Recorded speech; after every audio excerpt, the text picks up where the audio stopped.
మరణమైన వారికి దేవుని జ్ఞాపకాలు ఉండవా? ఇది ఈరోజు అంశం. మరణమైన వారికి దేవుని జ్ఞాపకాలు ఉండవా? దేవుని పిల్లలారా, మనిషిని దేవుడు ఎంత ప్రేమిస్తున్నాడో, ఎంతగా మనుషుల వెనకాల దేవుడు తన ప్రేమను చూపించడానికి ఆరాటపడుతున్నాడో మీకు ప్రత్యేకంగా చెప్పనవసరం లేదు. దేవుడు అనగానే మనిషిని బాగా ప్రేమించేవాడు, మనుషుల పట్ల విపరీతమైన జాలి, దయ, దీర్ఘశాంతము కలిగి మనుషులను మార్చుకుని మనుషులను తన చెంతకు పరలోకం తీసుకుని వెళ్ళడానికి దేవుడు చేసే ప్రయత్నాలు అన్నీ ఇన్ని కాదు. ఈరోజు అంశం మీరు చాలా జాగ్రత్తగా వినాలి. చాలా లోతైన సంగతులు మీకు అర్థమవుతాయి. మనిషిని దేవుడు ప్రేమిస్తాడు, మార్చుకోవడానికి ప్రయత్నిస్తాడు, తనెవరో చెప్పడానికి ప్రయత్నిస్తాడు, తనను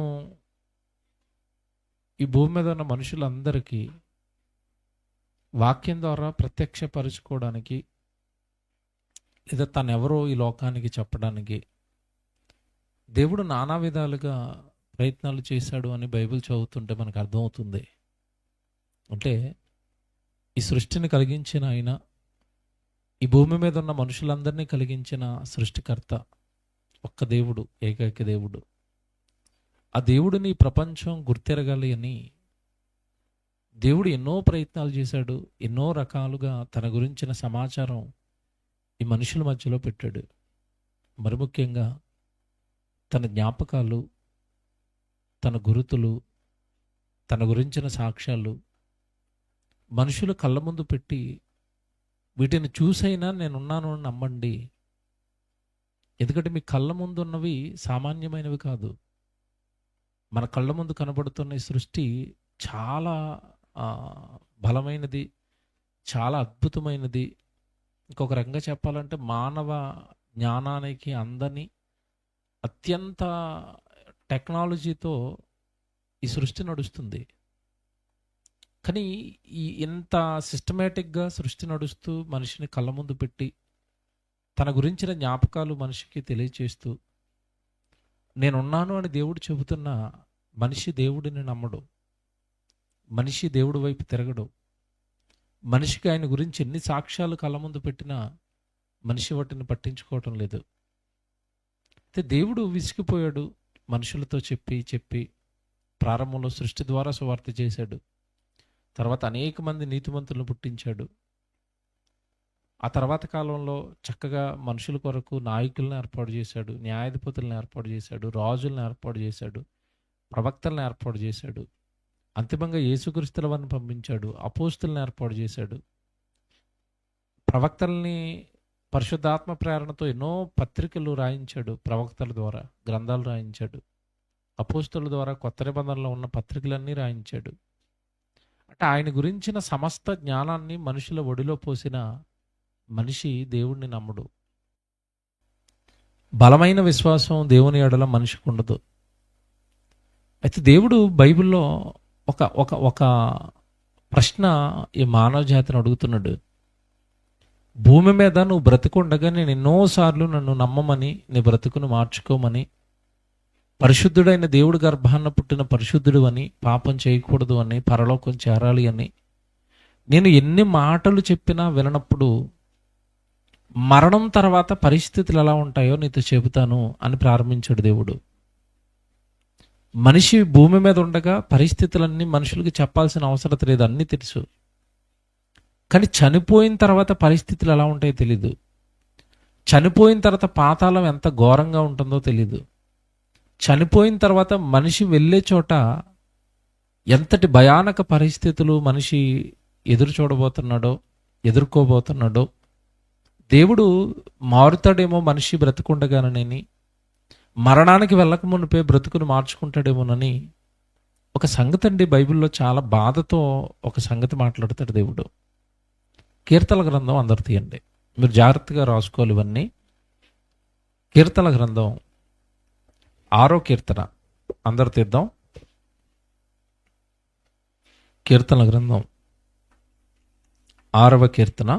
బైబిల్ చూడాలి జాగ్రత్తగా, ప్రతి పదం చాలా ఇంపార్టెంట్. ఈరోజు 6వ కీర్తన 5వ వచనం చూద్దాం.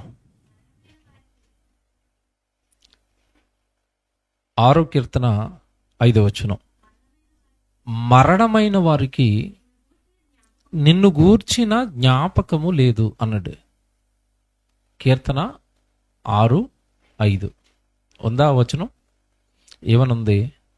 మరణమైన వారికి అంటే ఈ లోకాన్ని విడిచిపెట్టి వెళ్ళిపోయిన వాళ్ళకి, చనిపోయిన వారికి నిన్ను గూర్చిన జ్ఞాపకము లేదు అన్నాడు. అంటే చనిపోయిన తర్వాత మనిషికట దేవుని గూర్చిన జ్ఞాపకాలు ఉండవట, దేవుడికి సంబంధించిన గుర్తులు కనపడవట, దేవుడికి సంబంధించిన ప్రేమ కనపడదట. చాలా చెప్తున్నాడు అక్కడ కిందకి వెళ్ళేసరికి, మరణమైన వారికి నిన్ను గూర్చిన జ్ఞాపకము లేదు, పాతాళములో ఎవరు నీకు కృతజ్ఞతాస్తుతులు చెల్లించుదురు అన్నాడు. అంతే కదండి, పాతాళానికి వెళ్ళిపోయిన తర్వాత ఎవరైనా కృతజ్ఞతాస్తుతులు చెబుతారా దేవుడికి? చెప్పరు. ఎందుకు చెప్పరు చెప్పండి? అసలు కృతజ్ఞతాస్తుతి మనిషి ఎప్పుడు చెప్తాడు దేవుడికి? బ్రతికుండగా. అలాగే దేవుడి వలన ఏదైనా మేలు పొందుకుంటా ఉంటే ప్రతి మేలుకు తిరిగి ఏం చేస్తాడు? కృతజ్ఞత చెల్లిస్తాడు. ఇప్పుడు పాతాళానికి వెళ్ళిపోయిన తర్వాత ఎవరైనాను నీకు కృతజ్ఞతాస్తుతులు చెల్లించుదురా అన్నాడు అంటే పాతాళంలో మనిషికి ఎలాంటి మేలు దేవుని ద్వారా అందదు. అక్కడ అసలు దేవుడి జ్ఞాపకాలే ఉండవు.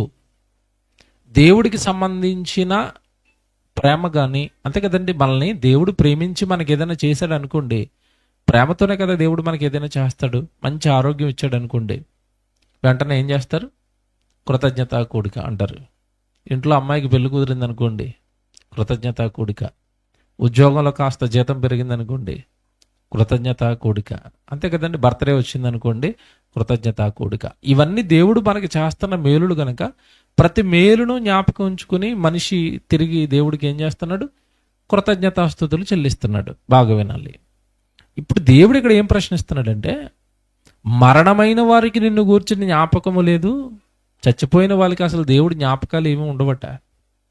ఏమండి, మాట నన్ను చాలా బాధించింది. మీకు ఏం అర్థమైందో కానీ ఒక్క లైన్ అర్థమైతే, దేవుడి నుండి జీవితకాలం మనకి మరణం వచ్చేంత వరకు కూడా విడిచిపెట్టకుండా భక్తిగా పరిశుద్ధంగా బ్రతుకుతామండి. ఎందుకంటే మరణమైన తర్వాత పరిస్థితి ఏంటంటే, నిన్ను గూర్చిన జ్ఞాపకము లేదు అన్నాడు. ఇదే పెద్ద శిక్ష తెలుసా? చచ్చిపోయిన తర్వాత పాపం చేసి చచ్చిపోతే పాతాళానికి వెళ్ళిపోతే అసలు ఆ పాతాళంలో దేవుడి గురించిన జ్ఞాపకాలు ఏమి ఉండవట. ఇది ఎంత భయంకరమో తెలుసండి. మీకు మామూలుగా చదివితే అర్థం కాదు, కానీ కొన్ని ఉదాహరణలతో మీరు ఆలోచిస్తే అర్థమవుతుంది. ఏ ఉదాహరణలతో ఆలోచించాలంటే, ఏమంటే దేవుడిని నమ్మనోడైనా కొన్ని సందర్భాల్లో దేవా అంటాడు. ఎప్పుడు అంటాడు చెప్పండి? మీరు బాగా ఆలోచించాలి. ఇంకా ఎవడో తీర్చలేని బాధలోకి కూరుకుపోయిన తర్వాత వాడు బయటకు వచ్చాడు అనుకోండి, ఎవరు చేయలేకపోయారండి. ఎవరు చేశారు? దేవుడే చేశాడండి. దేవుడు గుర్తొచ్చాడా? నమ్మనోడికి కూడా గుర్తొచ్చాడు. ఇప్పుడు ఇలాంటి మేలులు కానీ ఇలాంటి జ్ఞాపకాలు కానీ చచ్చిపోయినోడికి ఏమైనా ఉంటాయంటున్నాడా? ఉండవట. అసలు దేవుడి జ్ఞాపకాలే ఉండవటండి. ఇది ఎంత భయానకం తెలుసండి. ఇప్పుడు మనం ఈరోజు రాత్రి కదండి, కరెక్ట్గా ఇప్పుడు 8:30 అయిందేమో, 9 అయింది. కరెక్ట్గా 9:30, 10 గంటలకి మనకి ఏమేస్తుంది? ఆకలి. అన్నం తింటున్నామంటే అన్నం ఎవరికి జ్ఞాపకం చెప్పండి? బాగా ఆలోచిస్తే అర్థమవుతుంది. మన ప్లేట్లోకి వచ్చిన అన్నం ఎవరి జ్ఞాపకం? దేవుని జ్ఞాపకం. అది తెలుసా? నేనున్నాను, నేనే వరి చేశాను. ఈరోజు కాకరకాయ తింటే కాకరకాయ నేనే చేశానంటే, కాకరకాయ కళ్ళ ముందుకు వచ్చిందంటే అది ఎవరి జ్ఞాపకం? దేవుడి జ్ఞాపకం. ఆదివారం ముక్కలు తినేస్తున్నాం, ముక్కలు ఎవరి జ్ఞాపకం? Chicken, mutton. దేవుని జ్ఞాపకాలు కదండి అవి. తింటున్నప్పుడు, కట్టుకుంటున్నప్పుడు, త్రాగుతున్నప్పుడు, సంతోషాలు మనకు ఎదురవుతున్నప్పుడు, ప్రతి దాంట్లోనూ మనకి ఎవరు గుర్తొస్తారంటే దేవుడండి.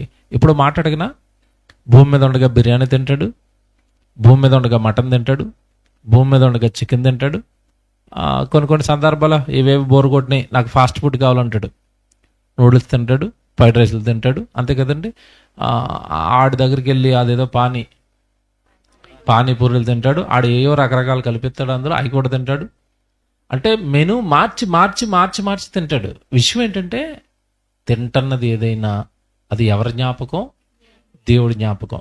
ఇప్పుడు పాతాళంలోకి వెళ్ళిపోయిన ధనవంతుడు అడిగాడు, ఏమడిగాడు చెప్పండి?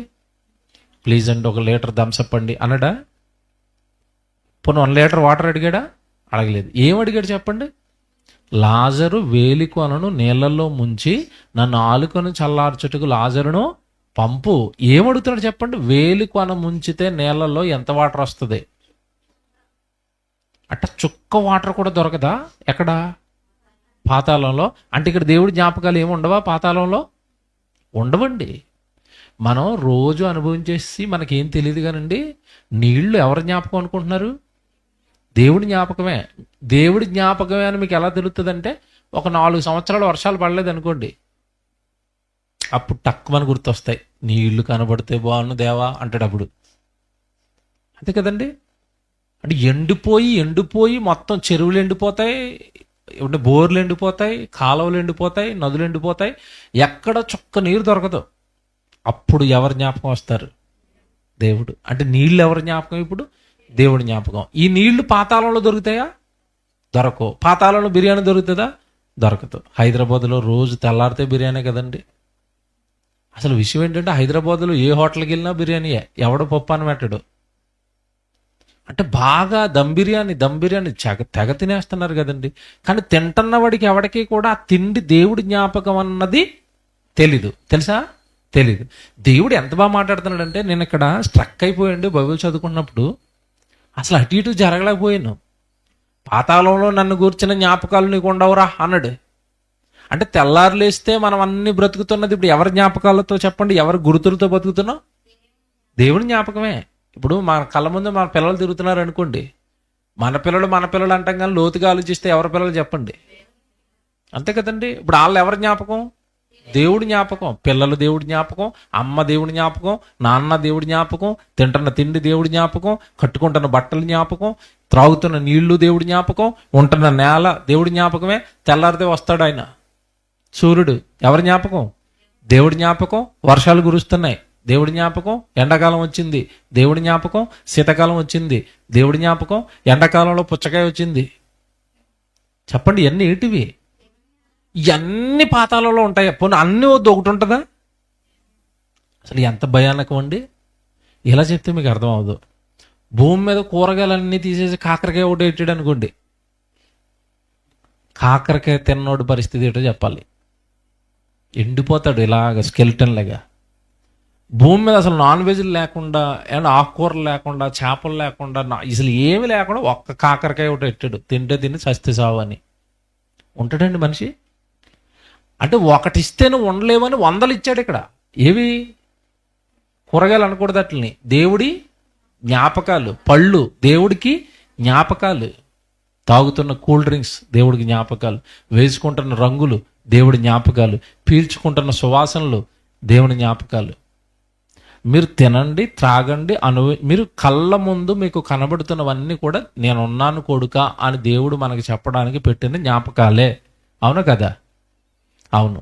ఇప్పుడు పాతాళానికి వెళ్ళిపోయినోడు గట నన్ను గూర్చిన జ్ఞాపకాలు ఏమి ఉండవురా అన్నాడు. ఇది ఎంత భయానకం తెలుసండి. మనకి దేవుడు కళ్ళ ముందు దొరికేస్తున్నాడు గనక, అందుతున్నాడు గనక, వర్షాలు పడుతున్నాయి, తిన్నుంది, హాయిగా ఉన్నాం కాబట్టి అండి, మనకి జీవితం అంటే ఏంటో, జీవిత కష్టాలు అంటే ఏంటో మనకి తెలియటం లేదు. మీరు కెన్యా కానీ, ఉగాండా కానీ, ఏమంటే ఆఫ్రికన్ కంట్రీస్కి వెళ్ళిపోతే వాళ్ళకి వర్షాలు లేవండి, భూమి పండటం లేదు, తిండి లేదండి వాళ్ళకి. నేను చాలాసార్లు చెప్తాను, వాళ్ళు మట్టినండి అప్పడాల కింద చేసుకుని, మట్టిని చపాతీల కింద చేసుకుని, ఎండలో ఎండబెట్టుకుని, ఎండిపోయిన తర్వాత మట్టి తింటున్నారు వాళ్ళు. అంటే అసలు వాళ్ళకి ఈ గుర్తులు, ఈరోజు మనం అనుభవిస్తున్న ఏ గుర్తైనా, ఏ జ్ఞాపకమైనా వాళ్ళకి కనబడుతుంది అక్కడ? కనబడటం లేదండి.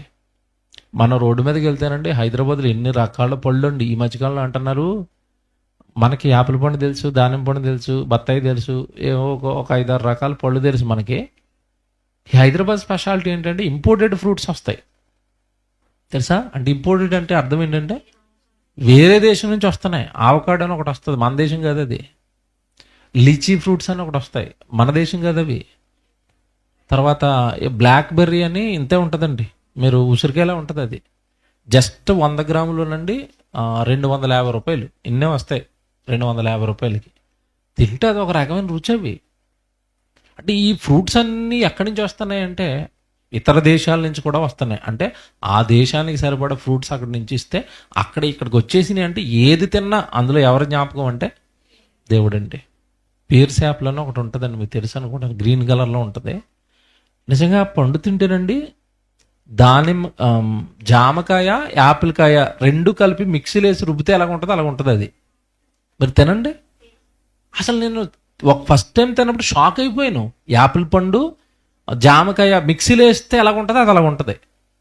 ఎవడైనా ప్రపంచంలో చేయగలరు అలాగా. నేను చాలాసార్లు అనుకున్నాను ఈ రెండు రుబ్బితే ఎలాగ ఉంటుందో, దాని టేస్ట్ వస్తుందని. రాదు, ఇది పుల్లగా అవుతుంది. ఇది మనం రుబ్బితే రాదు, ఆయన రుబ్బితే వచ్చింది కొత్త టేస్ట్. మీరు చూడండి, మనుషులు 2 రకాల రంగులు కలిపితే ఒక కొత్త కలర్ వస్తుంది, తెలుసా మీకు? పెయింటర్స్ చేస్తారు ఈ ప్రయోగాలు. 2 రకాలు కలిపితే ఇంకో కొత్త కలర్ వస్తుంది. దేవుడు ఆ 2 ఫ్రూట్స్ని కలిపాడు, ఒక కొత్త ఫ్రూట్ వచ్చింది. మనం ఎంత కలిపినా రాదు. అంటే నాకు ఒకటి ఈ మధ్యకాలంలో అర్థమైపోతుంది ఏంటంటే, కళ్ళ ముందు కదులాడుతున్నవన్నీ ఆయన ప్రేమకు గుర్తులు, ఆయన ప్రేమకు జ్ఞాపకాలు. జ్ఞాపకం అండి, అదొక జ్ఞాపకం, తీపి జ్ఞాపకం అది. ప్రతి పండు, మనం అనుభవిస్తున్న ప్రతి అనుభవం కూడా దేవుని యొక్క తీపి జ్ఞాపకం. నాన్న అయిపోతాం, అమ్మ అయిపోతాం. అనుభవం చూడండి ఎలా ఉంటుందో. అసలు ప్రపంచంలో ఎవరైనా అనుభవానికి మనల్ని తీసుకెళ్ళగలరండి? గర్భఫలం యెహోవా ఇచ్చు బహుమానం. అప్పుడు మనకేమొస్తుంది? నీకు కొడుకు పుట్టాడురా అని ఫోన్ రాగానే తండ్రికి ఎలా ఉంటుంది? బాబా ఆ అనుభవం అండి, చెప్పలేము. అది పొందుకున్న వాళ్ళకి తెలుసు. పొందుకున్న వాళ్ళకి తెలుస్తుంది. నువ్వు తండ్రి అయ్యావు, లేదా నువ్వు తండ్రి అయ్యావు, నీకు కొడుకు పుట్టాడు, నీకు కూతురు పుట్టాడు అనగానే అసలు కళ్ళల్లో మెరుపులాంటి ఆనందం ఆ రోజు. అసలు ఆ పండగ, అందరికీ ఫోన్లు చేయడం, నాకు కొడుకు పుట్టాడు, కొడుకు పుట్టాడు. విషయం ఏంటంటే, కొడుకు పుట్టినప్పుడు అండి బద్ధ శత్రువు కూడా ఫోన్ చేసి చెప్తాడండి నాకు కొడుకు పుట్టాడని. ఆ రోజే మాట్లాడతాడు. ఎందుకంటే ఇది ఆనందంలో అటు శత్రువా మిత్రుడు ఇవన్నీ కాదు, నా కొడుకు పుట్టాడు, నేను అందరితోనూ చెప్పేయాలి. అంత మధురానుభూతిని, అంత జ్ఞాపకాన్ని నీకు ఇచ్చింది ఎవరు అంటే దేవుడండి. పాతాళంలో పిల్లలు పుడతారా? పాతాళంలో పిల్లలు ఏమైనా ఉంటారా? డాడీ ఎలా ఉన్నామని పలకరించడానికి ఉండరండి. ఎంత ఎంత తీవ్రమైన మాట అంటే అది కదలలేము అక్కడి నుంచి.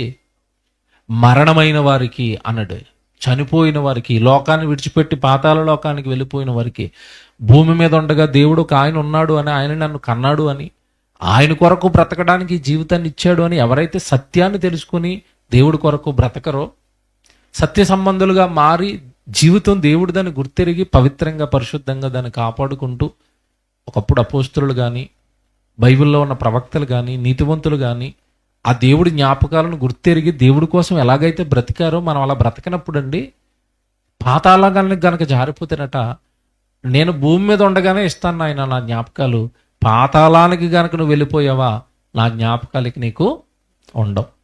ఇంకోటి చెప్తున్నాడు కింద పైనేమో 5వ వచనంలో, మరణమైన వారికి నిన్ను గూర్చిన జ్ఞాపకము లేదు, పాతాళములో ఎవరు నీకు కృతజ్ఞతాస్తుతులు. సరే, పాతాళాలు ఎవరు చెల్లిస్తారు? ఇప్పుడు ధనవంతుడు ఉన్నాడు కదా, లాజరు ధనవంతుడు, మనం చాలాసార్లు చదువుకుంటాం. వాడు పాతాళానికి వెళ్ళిపోయాడు. వాడు ఎప్పుడైనా కృతజ్ఞత కూడికి ఎడతాడా పాతాళంలో? ఇంకేం కృతజ్ఞత కూడికి? కాలిపోయి ఒళ్ళంతా కాలిపోతుంటే, చుట్టూ మంటలుంటే, చుట్టూ ప్రేతలుంటే, ఏమంటే తీరని లేదంటే తప్పని, ఇంకా అసలు తప్పించుకోలేని తీవ్రమైన బాధలోనికి వెళ్ళిపోయిన వాడు జీవితకాలం బాధపడటమే తప్పండి వాడికి ఇంక దేవా స్తోత్రాలు అంటాడా? భూమి మీద చూడండి, మనం ప్రతి చిన్న విషయంలో నాకైతేనండి ఏది మనసుకు హత్తుకున్న దేవా స్తోత్రాలు అంటుంది లోపల ప్రాణం. ఎండలో పడి హాయిగా లోపలికి వెళ్ళి కూర్చో, ఫ్యాన్ వేయగానే చల్లటి గాలి తగలగానే దేవా స్తోత్రం. పాతాళంలో గాలి ఉంటుందా? ఫ్యాన్ ఉంటుందా? ఏసీ, కూలరు ఏముండవు, చుట్టూ అగ్గి. మరణమైన వారికి నిన్ను గూర్చిన జ్ఞాపకాలు ఉండవు, పాతాళంలో ఎవరు నీకు కృతజ్ఞతాస్తుతులు చెల్లిస్తారు. కానీ భూమి మీద ఉండగా మాత్రం అండి దేవుడు, నాయనా నేను నీకు చాలా అద్భుతాలు చూపిస్తాను రా, నీ జీవితానికి చాలా గొప్ప గొప్పవి నీ జీవితం పట్ల చేస్తాను రా, భూమి మీద ఉండగానే ఇవన్నీ చూపిస్తాను. వన్స్ నువ్వు ఈ జీవితం ఉండగా కనుక నువ్వు మారలేదా, మార్పు చెందలేదా, నన్ను నమ్మలేదా, బ్రతుకును మార్చుకోలేదా, దిద్దుకోలేదా, చనిపోయిన తర్వాత నేను ఏమి చూపించను నీకు అన్నాడు. కీర్తన గ్రంథం చూద్దామే. 88వ కీర్తన. బైబిల్ బాగా మనం లోతుగా ధ్యానిస్తేనండి, మరణం తర్వాత ఇంతటి భయానక పరిస్థితులు ఉన్నాయా అని దేవుడు మాట్లాడుతున్నాడు. 88వ అధ్యాయానికి రండి. కీర్తన గ్రంథం 88వ అధ్యాయం 10వ వచనం చూద్దాం. కీర్తన గ్రంథం 88వ అధ్యాయం 10వ వచనం. మృతులకు నీవు అద్భుతములు చూపెదవా. ఎవరు చూసారా? ఎవరికట? మృతులకు నీవు అద్భుతములు చూపెదవా. చూపిస్తాడా? చూపడు. బతుకుండగా మనకు అద్భుతాలు చూపిస్తున్నాడా? చూపిస్తున్నాడు. మనం చాలా అద్భుతాలు అనుభవిస్తాం మనకు తెలియకుండానే. మన దేహం ఒక అద్భుతం, చాలాసార్లు చెప్పాను. మన శరీరంలో ఉన్న ప్రతి అవయవము కూడా ఒక అద్భుతం. మనం కళ్ళ ముందు మనం అనుభవిస్తున్న ఈ ప్రకృతి ఒక అద్భుతం, అంతే కదండి. ఇప్పుడు భూమి ఎక్కడుంది అనే శాస్త్రాన్ని మనం అడిగామనుకోండి, భూమి ఎక్కడుంది అంటే శూన్యంలో వేలాడుతుంది అని చెప్తారు వాళ్ళు. ఇంత బరువైన భూమి శూన్యంలో వేలాడుతూ గంటకి 1,11,600 కిలోమీటర్ల వేగంతో పరిగెత్తుతుంది అంటే ఇది అద్భుతం కదా. మీరు ఆలోచించండి. ఈ అద్భుతాన్ని మనం అనుభవించటం లేదా? ఈ అద్భుతాన్ని మనం చూడటం లేదా? మీకు చాలాసార్లు చెప్పాను, ఈరోజు మన ఇంటి ముందు కురుస్తున్న వర్షం ఉంది కదా, ఒకసారి మనం మేడెక్కిపోయి పైకి ఒక పెద్ద స్టూల్ గాని వేసుకుని దాని మీద ఒక బిందు పెట్టి దాని నిండా వర్షపు నీళ్ళు పడితే తెల్లగా ఉంటాయండి. ఆ వర్షపు నీళ్ళు తెచ్చుకుని త్రాగండి. అసలు భూమి మీద అంతటి మినరల్ వాటర్ ఎక్కడ దొరకదు. లీటర్ 200 అమ్మినా తీసుకుంటారు ఆ నీళ్ళు. అంత హెవీ మినరల్స్ ఉంటాయి అందులో. అందుకే చూడండి, మనకి వర్షంలో తడవగానే జలుబు చేసేద్ది. ఎందుకంటే ఆ హెవీ మినరల్స్ని మన బాడీ తట్టుకోలేదు. మనం ఎందుకంటే ఈ సున్నం నీళ్ళు వేసుకుంటాం కదా రోజు నెత్తి మీద. ఆయనేమో మంచినీళ్ళు వేస్తున్నాడు. ఈ సున్నం నీళ్ళకి అలవాటు పడిపోయి కుళ్ళి నీళ్ళకి అలవాటు పడిపోయింది ఈ బాడీ. ఎందుకంటే కిందంతా గర్భాన్నంతా భూగర్భ జలాశయాలన్నీ కూడా పాడైపోయినాయి కదా, ఈ కెమికల్తోను ఫ్యాక్టరీలతోనూ. ఈ కుళ్ళిపోయి నీళ్ళు వేసుకుంటాం రోజు మనం. ఆయనేమో డైరెక్ట్గా మంచినీళ్ళు వేసేసరికి బాడీ నా వల్ల కాదు బాబు అని రంపట్టుకుంటుంది. ఆ నీళ్లు తాగితేనండి అసలు మీరు చాలా బరువు ఉంటుంది వర్షం నీళ్ళలో. మీరు ఎప్పుడైనా తాగేరలేదో, అసలు పిల్లలు ఆడుకోవడానికి లేకుండా పోయింది. మా చిన్నతనంలో తాటాకిల్లులు వర్షం వచ్చిందంటే బయటికి ఎగరటం, దోశలు పెట్టుకుని తాగేయడం. ఆ నీళ్లు రొంపలాడిపోయి 4 రోజులు ఇంట్లో పక్కన పడుకోవడం ఆటలు వర్షంలో. ఆ నీళ్లు బరువు ఉంటాయండి. వర్షం నీళ్ళు ఎప్పటికీ చూడండి చాలా బరువు ఉంటుంది, అంతే హెవీ మినరల్స్ అవి. ఇంతకీ మనం అద్భుతం ఏంటి వర్షం నీటిలో అని ఆలోచిస్తే, మన ఇంటి ముందు పడుతున్న వర్షం నీళ్ళు యొక్క అద్భుతం ఏంటని ఆలోచిస్తే, ఆ వర్షం నీళ్ళు ఎక్కడి నుంచి తెచ్చాడు? మేఘాల్లో నింపుకుని దేవుడు అంటే సముద్రం దగ్గర నుంచి తెచ్చాడు. సముద్రంలో నీళ్లు ఆవిరిగా ఎక్కచేసి పైకి మేఘాల్లో నింపి, మేఘాలను ఏమంటే నీళ్ళ ట్యాంకర్ల కింద మార్చి, ఆ నీళ్ళ ట్యాంకర్లు తెలంగాణ మీదకి ఒక 100, ఆంధ్ర మీదకి ఒక 100 ఇలా డిసైడ్ చేసి పంపుతాడు ఆయన. ట్యాంకర్లు ఇవి వచ్చినాయి. ఈరోజు మన హైదరాబాద్ మీదకి వచ్చి పోస్తున్నాయి నెమ్మదిగా. చిన్నవాళ్ళు ఇప్పాడు ఈరోజు. నైట్ మనం పెద్ద అంత పడుకున్న తర్వాత పెద్దవాళ్ళు ఇప్పుతాడు, బులోమని పడతారు తెల్లవాళ్ళు. వాళ్ళు ఉంటాయి ఇట్లు కూడా, చిన్నవాళ్ళు పెద్దవాళ్ళు, చిన్న వర్షం పెద్ద వర్షం. ఇప్పుడు ఇక్కడ అద్భుతం ఏంటంటే, మన సముద్రంలోకి వెళ్ళి దోసుడితో నీళ్ళు తాగండి, తాగుతారా? తాగలమా? ఎలా ఉంటాయి? ఉప్పగా ఉంటాయి. అవే నీళ్లు మన ఇంటి ముందుకు వచ్చేసరికి ఎలా మారినాయి? హెవీ మినరల్స్తో చక్కగా తాగడానికి అనువైన నీళ్లుగా మారిపోయినాయి. ఇది ఏంటి చెప్పండి? మన కళ్ళ ముందు జరుగుతున్న అద్భుతం. ఎవరికైనా తెలిసేటి ఇది? వర్షం వస్తే ఏ పంట వేద్దాం, ఏ విత్తనాలు వేద్దాం అని ఆలోచిస్తారు తప్ప రైతు ఇంట్లో పడుకుని ఏం వంట చేశారు తండ్రి, సముద్రంలో ఉప్పు నీళ్ళు పట్టుకొచ్చి నా పొలంలో వేశారు, దేవా స్తోత్రం అంటే ఏరైతేనా అండి. ఇన్ని అద్భుతాలు కళ్ళ ముందు జరుగుతున్నా దేవుడిని కానుకోలేకపోతుంది మానవ జాతి. అదే రాస్తున్నాడు ఇక్కడ ఆయన. ఎంత బాధతో రాస్తున్నాడు అంటే, నాయనా నువ్వు భూమి మీద ఉండగా నీకు చాలా అద్భుతాలు చూపించాను, చాలా వండర్స్ చేశాను నీ జీవితంలో. నేను ఒక స్థితికి తెచ్చాను, నీకు వివాహం చేశాను, నీకు కుటుంబంగా మార్చాను, నీకు బిడ్డలను ఇచ్చాను, నీకు భూమి మీద ఒక మంచి స్థితి ఇచ్చాను, బుద్ధి జ్ఞానము తెలివి ఇవన్నీ నీ మెదడులో పెట్టాను. ఇవన్నీ వండర్స్ అండి. మీకు చాలాసార్లు చెప్పాను, భూమి మీద మనిషి ఎప్పటికీ అందుకోలేని హై టెక్నాలజీతో దేవుడి దేహాన్ని చేశాడు. తెలుసా మీకు? ఇంత పెద్ద బాడీ కండి దేవుడు అమర్చిన సెన్సార్స్ ఏవైతే ఉన్నాయో, ప్రపంచంలో ఎవడు ఇంత గొప్ప సెన్సార్లను అమర్చలేడు. ఇప్పుడు నేను వాక్యం చెప్తున్నా, నా పిల్లు చిన్న వేలు మీద ఒక పురుగు పోగుతుంది, అది నాకు తెలుస్తుంది. ఎలా తెలుస్తుంది చెప్పండి? బాడీ మొత్తానికి ఈయన తీసాడు. ఇప్పుడు బాడీ మొత్తానికి సెన్సార్ నాకు తెలుస్తుందా? తెలుస్తుందండి. స్పర్శ జ్ఞానం మొత్తం టోటల్ బాడీకి ఉంటుంది. చిన్న దోమ కుడితే మనకు తెలిసిపోద్ది, చిన్న పురుగు పాకుతుంటే తెలిసిపోద్ది, అంతే కదండి. లైట్గా వేడొస్తే తెలిసిపోద్ది. బాడీ ఎంత టెక్నాలజీతో దేవుడు చేశాడంటే, మీరు ఎప్పుడు కూడా స్నానం చేసేటప్పుడు వేడి నీళ్ళు వేసుకున్నా చలి నీళ్ళు వేసుకున్నా డైరెక్ట్గా నెత్తి మీద వేసుకోకూడదు, కాళ్ళ మీద వేసుకోవాలి మొదట. జాగ్రత్త, ఇది ఒక ఆరోగ్య సూత్రం, మీలో చాలామందికి తెలియదు ఇది. వేడి నీళ్ళు వేసుకున్నా చలి నీళ్ళు వేసుకున్నా మొదట కాళ్ళ మీద వేసుకోవాలా. కాళ్ళు మీద చలినీళ్ళు పడగానే బ్రెయిన్ అలర్ట్ అయిపోద్ది, నువ్వు చలినీళ్ళకి స్నానం చేయబోతున్నావు అని. బాడీ మొత్తాన్ని చలినీళ్ళకి తట్టుకునే సెన్సార్లు రెడీ చేసేద్ది. అప్పుడు మనం చలినీళ్ళు స్నానం చేసినా మనకి ఏమనిపించదు. పట్టుకెళ్ళి నెత్తి మీద వేసాను చలినీళ్ళు, బాబో చలి అంటాడు. కాలు మీద వేస్తే అంత చలేదు. ఎందుకే చెప్పండి. చిన్న టెక్నిక్ అది. ఏంటంటే బాడీ ఏం చేస్తుందంటే, కాళ్ళ మీద నీళ్ళు వేయగానే బాడీని అలర్ట్ చేస్తుంది, చలినీళ్ళు వేసేస్తాడు, జాగ్రత్త రెడీ అంటది, అంతే. అందుకే మీరు తర్వాత నడ్డి మీద వేసుకుని ఏమనిపించదు.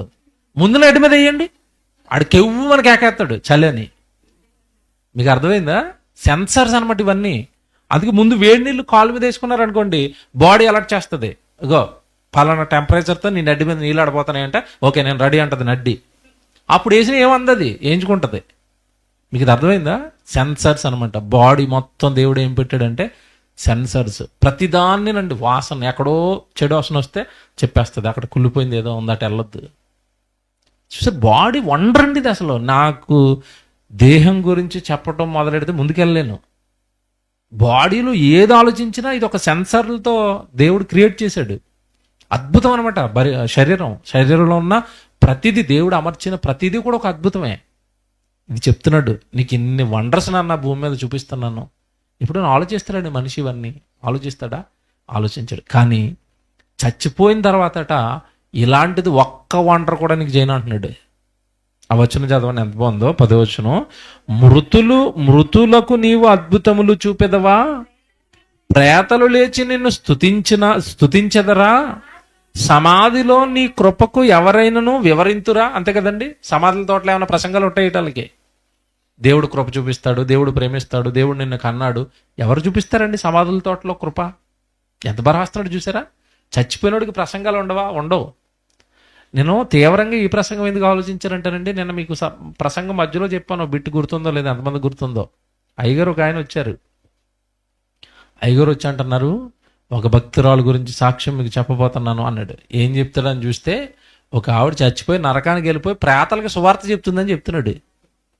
నరకంలో మీరు చూసుంటారు, సోషల్ మీడియాలో వచ్చింది. అసలు దేవుడు ఏం చెప్తున్నాడు ఇక్కడ? దేవుడు ఎంత బాగా రాస్తున్నాడు, నీకు మృతులకు నీవు అద్భుతములు చూపెదవా, ప్రేతలు లేచి నిన్ను స్తుతించెదరా. అంతే కదండి. ఇప్పుడు దేవుడి మాటలు వింటుంటే మన హృదయం దేవుడిని ఏం చేస్తాం చెప్పండి? స్తుతిస్తుంది. దేవుడు ఎంత గొప్పోడా, దేవుడు ఎంత మంచోడా. మనం పైకి అనగానండి, మన హృదయం వాక్యంతో నిండిపోతున్నప్పుడల్లా ఆటోమేటిక్గా మన ప్రాణం, మన హృదయం అన్నీ కూడా దేవుడిని ఏం చేస్తూ ఉంటాయి? స్తుతి. నా తండ్రి దేవుడు గొప్పోడు, భలే ఉన్నాడండి, భలే చేశాడండి. చూసారా, ఇప్పుడు పాతాళంలో ఎవడండి దేవుడు స్తుతిస్తాడు? చుట్టూ అగ్గితో కాలిపోతా ఉంటే దేవుడు ప్రేమ లేదు, దేవుడు కృప లేదు, దేవుడు గుర్తులు లేవు, దేవుడు సాక్ష్యాలు లేవు. ఆ పాతాళంలో ఎవడు దేవుడికి స్తుతులు చెల్లిస్తాడు? అక్కడ దేవుడు కృప గురించి ఎవడు మాట్లాడుకుంటాడు? ఎంత బాగా రాస్తున్నాడు చూడండి. వివరణ చూడండి ఎంత బాగుందో. ప్రేతలు నిన్ను స్తుతించెదరా, సమాధిలో నీ కృపను ఎవరైనాను వివరింతురా, నాశన కోపములో నీ విశ్వాస్యతను ఎవరైనాను చెప్పుకొందురా. అది నాశన కోపం అంటే ఏంటి చెప్పండి? పాతాళం, నరకం. ఆ పాతాళంలోనట, ఆ నరకములోనట నీ కృపను ఎవరైనాను వివరింతురా, నాశన కోపంలో నీ విశ్వాస్యతను, దేవుడి యొక్క విశ్వాసము, దేవుడి యొక్క ప్రేమ గురించి ఎవరైనాను చెప్పుకొందురా. అంటే అర్థం ఏంటి? చెప్పుకుంటారనా చెప్పుకోరేనా? చెప్పుకోరండి. ఒకవేళ చెప్పుకున్న ప్రయోజనం ఏమైనా ఉందా? భూమి మీద బైబిల్ క్లాస్ పెట్టుకుంటే ఉపయోగం ఉందండి. పాతాళంలో ఎవడైనా బైబిల్ క్లాస్ పెడితే ఇంకేం బైబిల్ క్లాస్ అండి అక్కడ? ఆడేమో పళ్ళు కొరుకుతారా, ప్రసంగం చెప్తానంటే ఆగరా కాలిపోతానని అంటాడు. ఇంకా ఆడేమంటాడు ప్రసంగం? అక్కడ ప్రసంగాలు ఉండవు, అక్కడ తెలివి ఉండదు, అక్కడ జ్ఞానం ఉండదు. మీకు తెలుసు కదా ఈ వచనం, ప్రసంగి 9:4, 9:10లోనే ఉంటుంది మాట. 9:10, ప్రసంగి 9:10. నీవు పోవు పాతాళమందు. ఇప్పుడు అక్కడికి రండి, ఇక్కడికి మళ్ళీ వద్దురు కానీ. ప్రసంగి గ్రంథం 9వ అధ్యాయం 10వ వచనం చూడండి. ఇగో చేయుటకు దేవుడి గురించి నువ్వు చేయడానికి ఏ పనైనా నీ చేతికి వస్తే, చేయుటకు నీ చేతికి వచ్చిన ఏ పని అయినను నీ శక్తి లోపము లేకుండా చేయము. ఎక్కడ చేయాలి? భూమి మీద. అవకాశం ఇస్తే దేవుడు తన పని చేసుకోవడానికి నీకు ఏదైనా వెసులుబాటు ఇస్తే, నీకు అవకాశం ఇస్తే వదులుకోకు దాన్ని, ఏదో రకంగా పనిచేయి. నీ శక్తి లోపం లేకుండా చెయ్యము. నీవు పోవు పాతాల మందు అంటే ఖచ్చితంగా నెక్స్ట్ మన స్టాప్ ఎక్కడట? బాగా ఎలా చెప్తున్నాడు చూసారా? నీవు పోవు పెళ్ళికి అన్నాడు చెప్పాడు ఆయన. అంతే కదా, పెళ్ళికి వెళ్తున్నామంటే హాయిగా ఉంటుంది, ఏదో వినోదానికి వెళ్తున్నామంటే హాయిగా ఉంటుంది. ఖచ్చితంగా నువ్వు పోతావో నాకు తెలుసు. ఎక్కడికి అంటున్నాడు? నీవు పోవు పాతాల మందు పని అయినను, ఉపాయమైనను, తెలివైనను, జ్ఞానమైనను లేదు. అంటే పాతాళంలో ఏమి లేవా? ఏమి లేవు. మంచినీళ్ళు కూడా లేవా? లేవు. ప్రసంగాలు అసలే దొరకవు. మీటింగ్లు ఉండవా? ఉండవు. సెమినార్లు ఉండవా? ఉండవు. సేవకుడు బోధకుడు ఉండడు. అసలు బైబిల్ ఉంటుందా? ఉండదు. అదేంటండి బాబు, అది ఆలోచించండి ఒకసారి. నేను చాలాసార్లు చెప్పాను, మన జీవితంలో బైబిల్ లేకుండా, యేసుప్రభువు లేకుండా మన జీవితాన్ని ఊహించుకోండి ఒకసారి. బాబు, నేను వెనక్కి తిరిగి నా జీవితాన్ని ఊహించుకుంటే, బైబిల్ లేకపోతే, యేసుప్రభువు లేకపోతే, ఈరోజు ఏదో వ్యభిచారిగా, ఏదో దొంగోడుగా, లేదంటే ఏదో మోసాలు చేసుకుంటూ బతికేవాడుగా, ఇది తినడానికి త్రాగడానికి పుట్టామని లోకంలో పడి బ్రతికి చచ్చిపోయి నరకానికి వెళ్ళిపోయేవాళ్ళం కదండి మనంతా. ఈ బైబిల్ మన చేతిలోకి రాబట్టి, యేసుక్రీస్తుల వారు మన జీవితాన్ని తాకబట్టి మనకి దేవుడు అర్థమయ్యాడు, జీవితం అర్థమైంది. ఈ జీవితం దేవుడు ఇచ్చాడు అని అర్థమైంది, దేవుడి కొరకు బ్రతకాలని అర్థమైంది. ఏమండి, భూమి మీద బైబిల్ లేకపోతే మన జీవితం ఎంత భయానకమో, పాతాళంలో జీవితం అంతే భయానకం అండి. ఏమండి, నేను ఒక వ్యక్తిని కల్లారా చూశానండి. చిన్నప్పటి నుంచి దేవుడిని నమ్మడు, యవనానికి వచ్చాడు. యవనానికి వచ్చేసరికి కూడా చాలామంది సువార్త చెప్పారు, మారయ్య ఏంటి జీవితం అని. నమ్మలేదండి. నమ్మకపోగా తిన్నాడు. బాగా త్రాగేశాడు. 2 కిడ్నీలు పోయినాయి. ఈలోపు షుగర్ వచ్చింది. కళ్ళు మసగలేసేసాయి. కళ్ళు సరిగా కనిపించడం లేదు. హాస్పిటల్లో పడిపోయాడు. అప్పుడు నేను చాలా చిన్నోడిని. పలకరించడానికి వెళ్ళాం, అందరం ప్రార్థన చేద్దామని వెళ్ళాం. అందరూ ప్రార్థన చేసాం. ప్రార్థన చేయగానే విషయం ఏంటంటే, మేము ఎవరు వచ్చామో కూడా కనుక్కోలేకపోతున్నాడు. కళ్ళు మసలు కళ్ళు మబ్బు వచ్చేసాయి. పేర్లు చెప్తుంటే కనుక్కున్నాడు. మీరా సార్, మీరా అండి, ఓకే అండి. పాస్టర్ గారిని పేరుతో కనుక్కున్నాడు. ప్రార్థన వచ్చేసి అయ్యా జాగ్రత్త, మరి ప్రార్థన చేసుకోండి అంటే, అప్పుడు అంటున్నాడు వచ్చే ముందు, అయ్యా నాకు బైబిల్ చదవాలని ఉందయ్యా అంటున్నాడు. ఆ డైలాగ్ ఎప్పటికైనా కళ్ళలో తిరుగుతుందండి. కళ్ళు పోయిన తర్వాత ఏం చదవాలనుకుంటున్నాడు? బైబిల్ చదవాలనుకుంటున్నాడు. ఇప్పుడు పోనీ బైబిల్ ఇచ్చిన కళ్ళు పోయినాయి, చదవడానికి ఉందా? లేదు. పోనీ పక్కనే కూర్చొని ఎవడన్నా చదవడం అంటే ఎవడు చదువుతాడండి అంతసేపు? వీడి కోసం ఇంకొకటి బైబిల్ చదువుతాడా? వచ్చి చదవలేడు. అంటే జీవితం నాశనం అయిపోయిన తర్వాత భూమి మీదే దేవుడు మాకు కావాలి, వాక్యం మాకు కావాలి అనుకుంటే, వృద్ధాప్యానికి వచ్చిన తర్వాత, రోగం వచ్చి మంచం మీద ఎక్కిన తర్వాత దేవుడు మనకి దొరక్కపోతుంటే, అంటే చిన్న శాంపుల్ చూపించాడు అనమాట. భూమి మీదే దేవుడు లేకపోతే జీవితం ఎంత భయంకరంగా ఉంటుందో. అలాంటి శాశ్వతంగా పాతాళానికి వెళ్ళిపోయిన తర్వాతట ఇంకా అసలు ఎంత బాగా రాస్తున్నాడు చూసారా? అక్కడ తెలివి లేదు, ఉపాయం లేదు, జ్ఞానం లేదు, ఏమీ లేవు ఆ పాతాళంలో. నీవు పోవు పాతాళం ముందు అన్నాడు. అంటే మనిషి దేవుడిని నమ్మకపోతే చచ్చిపోయిన వెంటనే వెళ్ళేది ఎక్కడికి? ఇప్పుడు పాతాళానికి. అక్కడ ఏమీ ఉండదా? ఏమీ ఉండవు. అదే కీర్తన గ్రంథంలో చెప్తున్నాడు. అక్కడికి రండి, 88వ కీర్తనకి రండి. 88వ కీర్తనకి రండి. 88వ కీర్తన 11వ వచనం. సమాధిలో నీ కృపను ఎవరైనాను వివరింతురా, నాశన కోపంలో నీ విశ్వాస్యతను ఎవరైనా చెప్పుకుందురా, అంధకారములో నీ అద్భుతములు తెలియనగునా. అంధకారములో నీ అద్భుతములు తెలియనగునా. అంధకారం అంటే పాతాళం, చీకటి.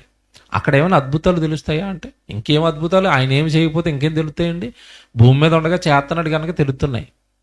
పాతాళంలోకి వెళ్ళిపోయిన తర్వాత ఆయన వదిలేస్తాడు కంప్లీట్గా. నీకు నాకు సంబంధం లేదురా, భూమి మీద ఉండగా నువ్వు మారుతావని చాలా ప్రయత్నాలు చేశాను. 60-70 ఏళ్ళు నేను వెనకాల పడ్డాను. నువ్వు చేసిన పాపాలకు నా జ్యేష్ఠ కుమారుడు యేసుక్రీస్తుల వారిని శిలువ యాగంలో చంపుకున్నాను నీకోసమే.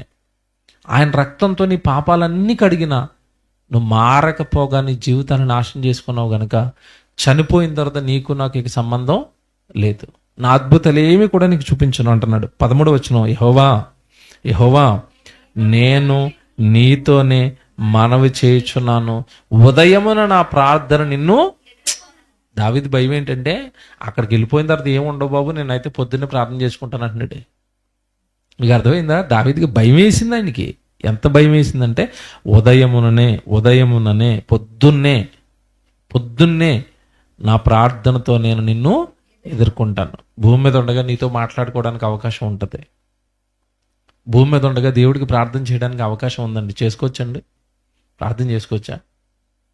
ఏమన్నా మీకు ప్రార్థన మీకు ఎలా అనిపిస్తుందో కానీ ఆ ఫీలింగ్ నాకు ఎలా ఉంటుందంటే, ఎప్పుడైనా బాగా సంతోషం వచ్చేసినప్పుడు ప్రార్థన చేస్తుంటే, లేదా ఆదివారం ఉదయాన్నే చాలాసేపు కొంచెం ఎక్కువసేపు ఆదివారం ఉదయాన్నే ప్రార్థన చేసుకుంటాను.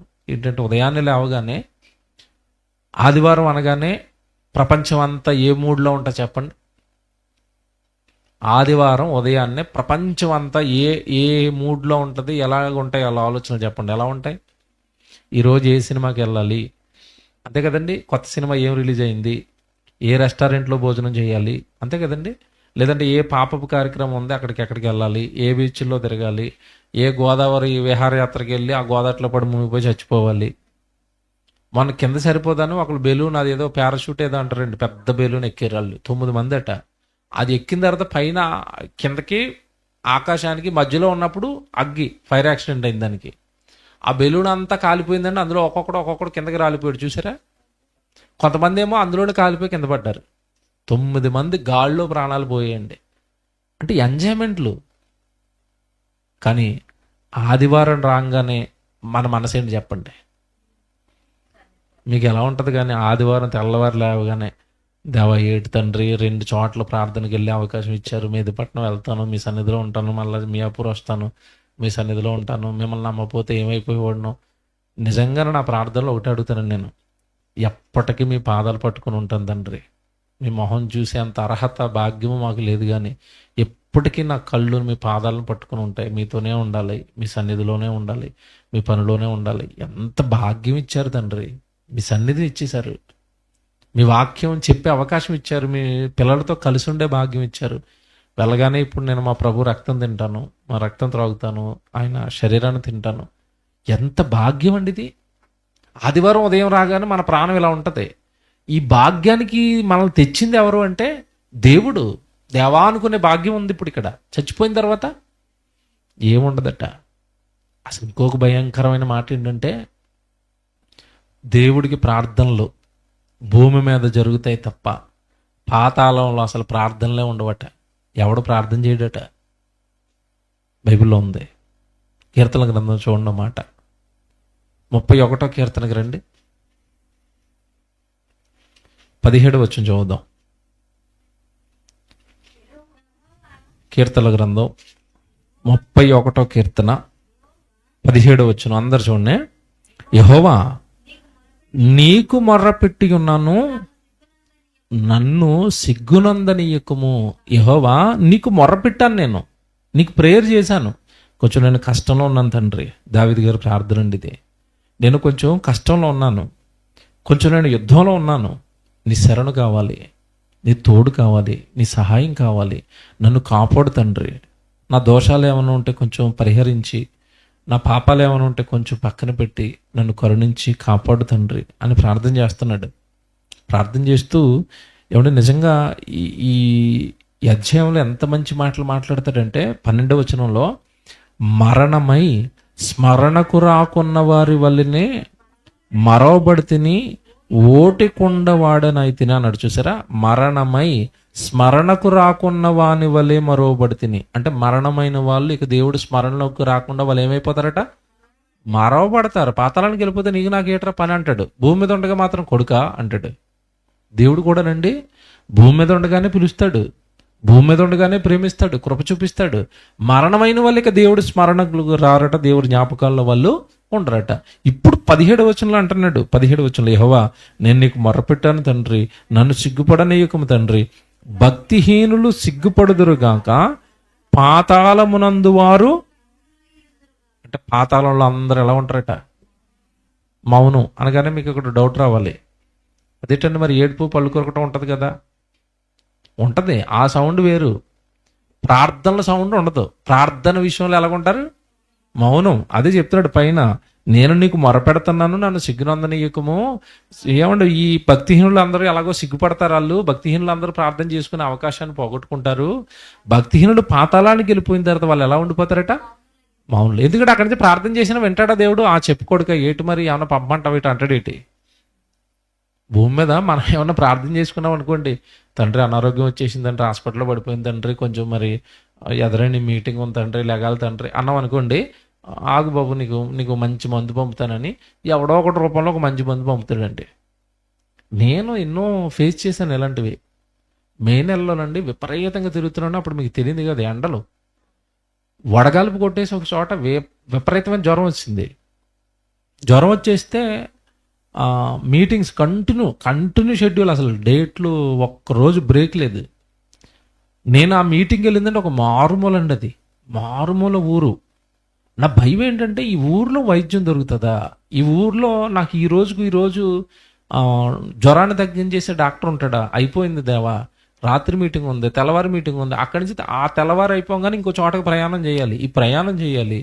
ఈ జ్వరం వచ్చి ఇక్కడ కనుక పడుకుంటూ పోయానా ఆ 2 మీటింగ్లు మిస్ అయిపోతాను. దేవా, ప్రాణం ఒకటే అంటుంది, దేవా దేవా బాగైపోవాలి, దేవా బాగైపోవాలి. మొరపెడుతున్నాం మన కష్టకాలంలో. నిజంగానండి, మీరు నమ్మరు. ఒక కుర్రోడు వచ్చాడు నా దగ్గరికి, వచ్చి అనే ఏంటి ప్రాబ్లం అంటే, జ్వరం తమ్ముడు, విపరీతమైన టెంపరేచర్ ఉంటుందంటే, మా ఊర్లో ఒక డాక్టర్ ఉన్నాడన్నా, ఏ రోగానికైనా ఒకటే ఇంజక్షన్ చేస్తాడట. అదేం ఇంజక్షన్ ఇప్పటికీ అర్థం అవ్వలేదు నాకు. అది నీకు ఏ రోగం వచ్చినా ఒకటే ఇంజక్షన్, ఆడి దగ్గరికి వెళ్ళి ఇంజక్షన్ వేయించుకుంటే ఆ రోగం ఏదైనా పోతుందట. ఇదేంటి తమ్ముడు అంటే, ఇక్కడ పెద్ద ఫేమస్ అన్నా మీకు తెలియదు, ఒకసారి రండి అన్నాడు. వెళ్తే జ్వరం అండి, ఒళ్ళు నొప్పులు, ఆగో ఏమొద్దు చెయ్యట్టు అన్నాడు. ఏమన్నా చెప్తుంటే ఏమొద్దు చేసాపు అన్నాడు అంతే. ఏమి వినలేదండి.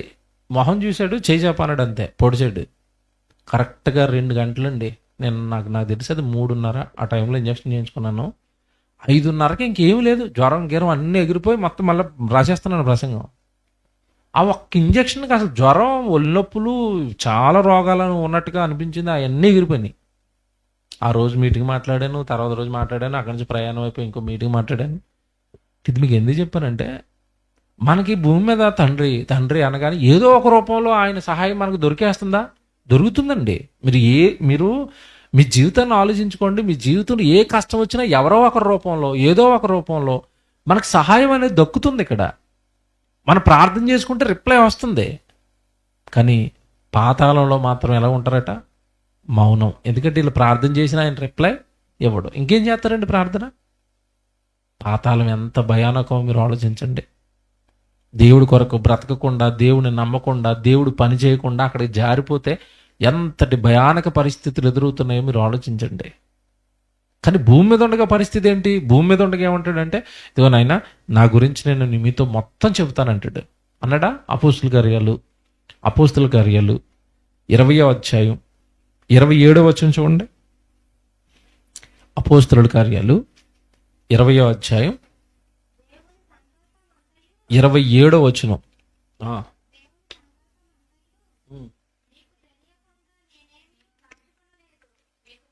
చూసారా, పౌలు గారు అంటున్నారు, సంఘానికి చెప్తున్నాడు ఈయన, దేవుని సంకల్పం అంతయు అనడా, కొంత అనడా, అంతా అంటే దేవుడు భూమి మీద మనిషికి చెప్పాల్సిందంతా కూడా దేవుని సంకల్పం అంతయు నేను నీకు తెలపకుండా నేను ఏమీ దాచుకోలేదు. అంటే పౌలు గారి ద్వారా దేవుడు తన సంకల్పం మొత్తం మనకి చెప్పేశాడా? చెప్పేశాడు. భూమి మీద ఉండగా చెప్తున్నాడా? చెప్తున్నాడండి. పాతాళంలోకి వెళ్ళినోడికి ఏమైనా చెప్తాడా? చెప్పనంటున్నాడండి. మీరు చదువుకున్నారు కదా ఇందాక 88వ కీర్తన, నీ అద్భుతములు అతనికి చూపేదవా, నిన్ను గూర్చి అతడు కీర్తిస్తాడా, నీ కృప అతనికి తెలుస్తుందా అన్నాడు కదా. అంటే పాతాళానికి వెళ్ళిపోయిన తర్వాత ప్రసంగాలు లేవు, పాతాళానికి వెళ్ళిపోయిన తర్వాత ఇక ఏమీ ఉండవనేసాడు. చూసారా? కానీ భూమి మీదట నా సంకల్పం అంతా నేను నీతో చెప్తాను. నిన్ను ఎందుకు పుట్టించానో చెప్తాను, నువ్వు ఎలా పుట్టావో చెప్తాను, నువ్వు ఎంతకాలం భూమి మీద బ్రతికినా ఆ బ్రతుకు ఎందుకు బ్రతుకుతున్నావో చెప్తాను, చనిపోయిన తర్వాత ఏమవుతావో చెప్తాను, పుట్టక మునుపు ఎక్కడి నుండి ఈ లోకానికి వచ్చావో చెప్తాను. అంతే కదండి. ఎన్ని రాశాడండి బైబిల్లో దేవుడు ఈ జీవితానికి సంబంధించి. మళ్ళీ ఇప్పుడు కన్నాడు అని బైబిల్లో మనం చదువుకుంటాం. జగత్తు పునాది వేయబడక మునుపే, చూసారా, అది కూడా చెప్పాడు, మనతో చెప్పాడు. జగత్తు పునాది వేయబడక మునుపు నేను నిన్ను కని, నేను కన్న వాళ్ళందరినీ పట్టుకొచ్చి మొట్టమొదటి మానవుడైన ఆదాములో పెట్టి, ఆదాములో నుండి ప్రతి జాతి మనుషుల్ని నేను భూమి మీద సృష్టించాను. మీరు అందరూ ఒక్క మనుషుడైన ఆదాము నుండి వచ్చారు, కోతి నుండి రాలేదు, శాస్త్రం చెప్పినట్టు. ఇంత వివరంగా చెప్పాడా జీవితం గురించి అంటే? చెప్పాడు. ఇకపోతే జీవితం గురించి అంత వివరంగా చెప్పాడో, ఈ జీవితం ప్రయాణం చేస్తున్న లోకాల గురించి కూడా అంతే వివరంగా చెప్పాడు. చెప్పాడా? ఎంత బాగా చెప్పాడు. లోకాలు, నాయనా నువ్వు పుట్టక మునుపు పరలోకంలో ఉన్నావు ప్రభువా, తరతరముల నుండి మాకు నివాస స్థలము నీవే అన్నాడు. అంటే మనిషి భూమి మీదకి రాకమునుపు ఎక్కడున్నాడట?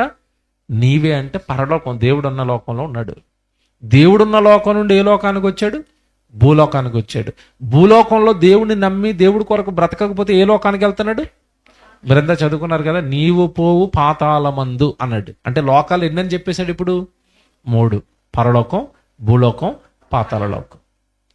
ఎంత అంటే ఆయన మనిషికి చెప్పాలనుకున్నదంతా చెప్పేశాడా? చెప్పేశాడు. అదే పౌలు గారు చెప్తున్నారు అక్కడ, దేవుని సంకల్పం అంతా నేను మీకు తెలియకుండా నేనేమీ దాచుకోలేదు. ఇంకా ఇక్కడ విషయం అడుగుతాను. దేవుడి గురించి కానీ మనిషి గురించి కానీ నాకు ఈ సంగతి తెలియదండి, ఈ సంగతి దేవుడు బైబిల్లో రాయలేదండి అనడానికి ఏమైనా ఉన్నాయండి? ఇప్పుడు మీరు ఏదైనా ఒక ప్రశ్న అడగండి, ఈ విషయం గురించి బైబిల్లో దేవుడు రాయలేదేంటి అనడానికి మీరు ప్రశ్న వేయడానికైనా ఏమైనా ఉందా? పుట్టక ముందు చరిత్ర చెప్పాడు, పుట్టిన జీవితం చెప్పాడు, చచ్చిపోయిన తర్వాత చెప్పాడు, లోకాల గురించి చెప్పాడు, దేవుడు ఎలా ఉంటాడో చెప్పాడు, ఈ సృష్టి ఎలా కలిగిందో చెప్పాడు, ఈ సృష్టి ఎలా నాశనం అవుతుందో కూడా చెప్పాడు, మనిషి చచ్చిపోయిన తర్వాత ఏమవుతాడో చెప్పాడు. ఇక ఆయన చెప్పంది ఏముంది చెప్పండి బైబిల్లో? పౌలు గారు అదే అంటున్నారు, ఆయన దేవుడు మనిషికి చెప్పంది ఏముంది? ఎప్పుడు కొన్ని సంవత్సరాలుగా మనం ఇక్కడ బైబిల్ తరగతిలో కొన్ని సంవత్సరాలుగా నేర్చుకుంటున్న వాక్యాన్ని తరుగుతుందా? బైబిల్ను మనం కొన్ని సంవత్సరాలుగా నేర్చుకున్నాం, ఇక్కడ కూర్చుని తరుగుతుందండి? తరగనన్ని సంగతులు రాయించాడు. రాయించాడు. కొన్ని సంవత్సరాల నుంచి ప్రతి సోమవారం మనం నేర్చుకుంటున్నాం బైబిల్. ఇలాంటి లోతైన సంగతులన్నీ గ్రహిస్తున్నాం, బయటకు తీస్తున్నాం, ఆలోచిస్తున్నాం దేవుడి గురించి. ఇన్ని వారాల నుంచి ఎన్ని సంగతులు మనం నేర్చుకున్నాం. ఇన్ని సంగతులు ఎందుకున్నాయంటే ఆయన సంకల్పం అంతా కూడా తెలియకుండా నేనేమీ దాచుకోలేదు. ఎంత బాగా చెప్పాడంటే దేవుడు అండి, మన జీవితం చెప్పాడు. మనకు ముందు తరాలలో పుట్టిన వాళ్ళు, భక్తులుగా బ్రతికిన వాళ్ళు ఎక్కడ ఉన్నారో చెప్పాడు. భక్తిహీనుడుగా బ్రతికి చచ్చిపోయిన వాళ్ళు కూడా ఎక్కడికి వెళ్ళిపోయారో చెప్పాడు. అంటే దేవుడు అనగానే 3 కాలాలు చెప్పాడు. గడిచిపోయిన కాలం, గడుస్తున్న కాలం, రాబోయే కాలం. తెలుసు కదండి, 3 కాలాలు ఉంటాయి. గడిచిన కాలం, నడుస్తున్న కాలం, రాబోయే భవిష్యత్తు. మనిషికి సంబంధించిన ఈ 3 కాలాల గురించి చెప్పేశాడండి. చెప్పాడా? నువ్వు పుట్టక ముందు పలానా చోట ఉన్నావు, పుట్టావు కదా, నువ్వు ఇలా బ్రతకాలి, ఇలా బ్రతికితే నీ భవిష్యత్తు, జీవము మరణము నీ ఎదుటే పెట్టాను, నువ్వు ఎటు వెళ్తావా నువ్వే డిసైడ్ చేసుకో, భవిష్యత్తు కూడా నీ ముందు పెట్టాను అన్నట్టు. పాతాళానికి వెళ్ళిపోతావా దేవుడి కొరకు బ్రతకక పాపాలు చేసి, లేదా దేవుడు వాక్యంలో రాయించినట్టుగా పవిత్రంగా పరిశుద్ధంగా దేవుడి కొరకు నీ జీవితాన్ని ఇచ్చి బ్రతుకుతావా, నిత్య జీవాన్ని చూస్తావు, పరలోకాన్ని చూస్తావు? అది రాయించాడా? రాయించాడు. పౌలు గారు చెప్పిన మాట అదే. అంటే భూమి మీద ఉండగా మనిషికి అన్ని చెబుతాడట. భూమి మీద ఉండగా మనిషికి దేవుని సంకల్పం అంతా చెప్తాడట. చచ్చిపోయిన వాళ్ళతో మాత్రం దేవుడు ఏం చేయడట? మాట్లాడను. వాళ్ళు ప్రార్థన చేసిన వాళ్ళకి నేను రిప్లై ఇవ్వను. అంటే మరణం ఎంతటి భయానకమో మీరు ఆలోచించాలి. మరణించిన మరుక్షణం పరిస్థితులు ఎంత దారుణంగా మారతాయో మీరు ఆలోచించండి. వారు పాతాళంలో ఎలా ఉండిపోతారట? మౌనంగా. మీరు ఎంత చదువుకున్నారు కదా మాట ప్రసంగ గ్రంథంలో, నీవు పో పాతాళమందు పని అయినను, ఉపాయమైనను, తెలివైనను, జ్ఞానమైనను ఏమి ఉండవన్నాడు. కానీ భూమి మీద ఉండగా దేవాన్ని జ్ఞానం కావాలి అంటే ఏమంటున్నాడు? మీలో ఎవరికైనా జ్ఞానము కొదువుగా అయినలా అతడు దేవుణ్ణి అడగవలను అన్నాడు. అడిగితే ఇస్తా అన్నాడా? ఇస్తా అన్నాడు. భూమి మీద ఇస్తానంటున్నాడు. మరి పాతాళంలో కట్టే, పవర్ కట్ అన్నట్టు ఉందన్నమాట. అది అంతే కదండి. జ్ఞానమే కదండి మనకి శక్తినిస్తుంది. ఈరోజు మన ఆత్మీయ జీవితాన్ని ముందుకు నడిపించేది ఏంటి చెప్పండి? జ్ఞానం, వాక్యమే. ఈ వాక్యమే మన లైఫ్ కట్ అయిపోతే, అంటే పాతాళానికి వెళ్ళిన తర్వాత భూమి మీద ఉండగా పవర్ కట్ ఎలాగైతే ఉంటుందో, పాతాళానికి వెళ్ళిపోయిన తర్వాత దేవుడి జ్ఞానం కట్, దేవుడి జ్ఞాపకాలు కట్, దేవుడి గుర్తులు కట్, దేవుడు ప్రేమ కట్, దేవుడి కృప కట్, దేవుడికి ప్రార్థన చేయటం కట్. ఇంకేం లేదా అక్కడ? ఏమి లేదండి. ఎవడు పోనీ ఓ మాట్లాడుతాను, భూమి మీద ఉన్న మనుషుల్ని చచ్చిపోయిన తర్వాత ఎవరు ఉండరట పాతాళంలో, దేవుడు దేవుడు ఉండకపోతే మా అమ్మ ఉంది కదా అంటాడు. ఈ అమ్మ ఉంటుంది అక్కడ, వాళ్ళ అమ్మ ఉండదు. వాళ్ళ నాన్న ఉంటాడా? ఉండదు. వాళ్ళ తమ్ముడు ఉంటాడా? ఉండరు. ఎవరు ఉండరా? ఎవరు ఉండరండి. మనుషులకి దేవుడు అంటే, దేవుడి కంటే మనుషులు ఈ బంధాలు అంటే ప్రేమ ఎక్కువ కదండి. కొన్ని వీళ్ళు ఉంటారు అనుకుంటారు, వీళ్ళు ఉంటారు అప్పుడు అక్కడ పాతాళంలో, వీళ్ళు ఉండరు. వాళ్ళు ఏదో మూలు ఉంటారు. పాతాళం అంటే చిన్నదేం కాదు, మనకు ఒకటిపల్లి మియాపూర్లాగా ఉండదు అది. అవన్నీ ఆత్మల లోకాలండి. అవి ఎంత ఉంటాయంటే, దేవుడు ఆకాశం నా సింహాసనము, భూమి నా పాదపీఠము అన్నాడు అంటే దేవుడు అంత ఉంటాడు, ఆత్మ అంత ఉంటుంది. అందులో నుంచి విడిపోయిన భాగం అంటే కనీసం దాంట్లో పావుని తీసుకోండి మన రూపం. అలాంటి పావుంతున్న రూపాలు కొన్ని కోట్లలో ఉంటే వాళ్ళు ఉండడానికి ఎంత పెద్ద లోకం కట్టాలి. మన పాట వస్తుంది కదండి, అందులో చూపిస్తానండి పాతాళాన్ని. భయం. పాతాళంలో ఉన్న స్టేజ్లు, పాతాళంలో ఉన్న అవన్నీ పట్టుకున్నాం, దొరికినాయి దేవుడి దయ వలన. ఎడతున్నాం పాటలు, అవి చూద్దరుగాని పాతాళం ఎలాగ ఉంటుందో. భయానకం అది, పెద్ద లోకం అది. అంత పెద్ద లోకంలో అందరూ ఘోష అండి, ఘోష, ఏడుపులు. అలాంటి భయానక ప్రాంతానికి, అలా భయానక స్థితికి ఈరోజు మానవ జాతి సిద్ధమవుతుంది. దేవుడు మహాకృప వలన మనల్ని అందులో నుంచి తప్పించాడు. వాక్యం ఇచ్చాడు. యేసుక్రీస్తుల వారి రక్తంతో మన పాపాలు కడిగారు. మంచి సంఘాన్ని ఇచ్చి, సన్నిధినిచ్చి, వాక్యం ఇచ్చి, బైబిల్ ఇచ్చి, ఆ భయానకమైన పరిస్థితుల్లోనికి మనం వెళ్ళిపోకుండా మనల్ని, మన కుటుంబాలని, మన పిల్లల్ని దేవుడు ఏం చేశాడు? కాపాడాడు. పాతాళాన్ని చిన్న అంచనా వేశారండి. లోకంలో చూడండి, నరకం గురించి అండి చాలా సింపుల్గా, చాలా సిల్లిగా మాట్లాడుకుంటారు వీళ్ళు. సినిమాలు కూడా తీశారు. ఏంటి, ఈడు చచ్చిపోయి నరకానికి వెళ్ళిపోయాడట, అక్కడ ఎముడు ఉన్నాడట, ఆడితో గొడవాడి వాళ్ళు ఈడు మళ్ళీ భూమి మీదకి వచ్చాడట. విన్నారా? ఇలాంటి చేశారు కదండి సినిమాలు. అంటే వాళ్ళు ఏమనుకుంటున్నారంటే, నరకం అనేసరికి మనం ఏ స్టెప్ వేసినా నడిపోద్ది అనుకుంటున్నారు. భూమి మీద స్టెప్లు వేసినట్టు అక్కడ వేద్దాం అనుకుంటున్నారు వీళ్ళు. భూమి మీద గొడవలు ఆడితే అక్కడ గొడవలు ఆడతారట, భూమి మీద ఎదిరిస్తే అక్కడ ఎదురుతారు. ఏటో పిచ్చి పట్టిందండి వీళ్ళందరికీ. ఇక్కడ ఇది చదువుతుంటేనే భయం వేసి చెమట్లాడుతున్నాయి నాకే. పాతాళం అని కానీ నా గుర్తులు ఉండవురా, నా జ్ఞాపకాలు ఉండవురా అంటే, చీకట్రా, అంధకారం రా, అగ్నిరా చుట్టూ అంటే ఎలాగుందండి అది. బాబోయ్, అసలు విషయం ఏంటి తెలుసండి, మన శత్రువు కూడా వెళ్ళకూడదని కోరుకుంటామండి పాతాళం అర్థమైతే. మన శత్రువు కూడా వెళ్ళకూడదు అక్కడికి. ఎందుకంటే ఆ వేదన, ఆ బాధ వర్ణనాతీతం, వర్ణించలేం. ఆ బాధను వర్ణించలేమండి. అప్పుడప్పుడు మీరు చూడండి, ఒళ్ళు కాలిపోయిన వాళ్ళు ఉంటారు, సగం కాలిపోయిన వాళ్ళు, ఒళ్ళు కాలిపోయిన వాళ్ళు పక్కన ఉండండి ఒకరోజు హాస్పిటల్లో. ఆడు బాధ, వేదన చూసారంటే అరుపులండి, కేకలండి, పడుకోడండి, తినండి, కూర్చోడండి. మా సన్నిగాడు హాస్పిటల్లో ఉన్నప్పుడు ఒకడిని అడ్మిట్ చేశారు, బుడ్డోడిని. ఆడు ఒళ్ళు అంతా కాలిపోయింది. ఆడండి వాళ్ళ నాన్నమ్మ, వాళ్ళ అమ్మమ్మ ఉండేదండి పక్కనే. వాడు పెయిన్ తట్టుకోలేకండి పచ్చి బూతులు తిట్టేవాడండి వాళ్ళ నాన్నమ్మని. ఒంటి మీద ఏదైనా మందు వేస్తే బాబో కెవ్వు కేక, వాడంతా ఒక్కసారి అల్లిపోవటం. రాత్రులు ఆడి కేకలేస్తుంటే వార్డులో ఉన్నాడు, ఎవడో నిద్రపోయేవాడు కాదు. నాకు ఆ సీన్ చూసిన తర్వాత అండి, వీడు వార్డులో ఒకడుంటేనే ఇలాగ ఉంటే, వార్డులో అలాంటి వాళ్ళు 10 మంది ఉంటే హార్ట్ అటాక్ వచ్చి అక్కడే పోతాం మనం. ఇప్పుడు పాతాళంలో ఒకడు కాదు, ఇద్దరు కాదు, కేకలేసే వాళ్ళు ఎంతమంది ఉంటారు? కొన్ని కోట్ల మంది ఆర్తనాదాల మధ్యలో, ప్రేతల మధ్యలో ఒక్కసారి విజువల్ మనం వెళితే ఎలా ఉంటుందంటే, అమ్మ బాబోయ్, ఒకసారి ఇమేజ్ చేసుకోండి, ఊహించుకోండి. పోనీ మనోడు ఎవడైనా వెళ్ళిపోతాడేమో అక్కడికైనా ఒక్కసారి ఊహించుకోండి. ఒరే బాబు, నీకు దండం పెడతాను, యేసుప్రభు దగ్గర రారా అంటాం మనం. నీ కాళ్ళు పట్టుకుంటాంట, మానేరా పాపం, రారా యేసుప్రభు దగ్గరికి, వద్దురా బాబు, తట్టుకోలేవు అది. ఇప్పుడు క్రైస్తవులకి కూడా పాతాళం అంటే సరిగా అర్థం కాలేదు కనుక సువార్తను బలంగా చేయటం లేదు. దేవుడి పని అంటే అలాగా అశ్రద్ధగా ఉండిపోయారు. పాతాళానికి వెళ్ళిపోయేవాడు భయానకం ఎంత ధైర్యంగా ఉంటుంది, ఎంత దయానీయంగా ఉంటుందో తెలిస్తే అక్కడికి వెళ్ళిపోకుండా ఒక్క ఆత్మనైనా కాపాడాలి, ఒక్కరికైనా సత్యం చెప్పాలి, ఒక్కరినైనా ప్రభులో నిలబెట్టాలి, ఒక్కరికైనా సువార్త చెప్పాలి, ఒక్కరినైనా దేవుళ్ళలోకి నడిపించాలి.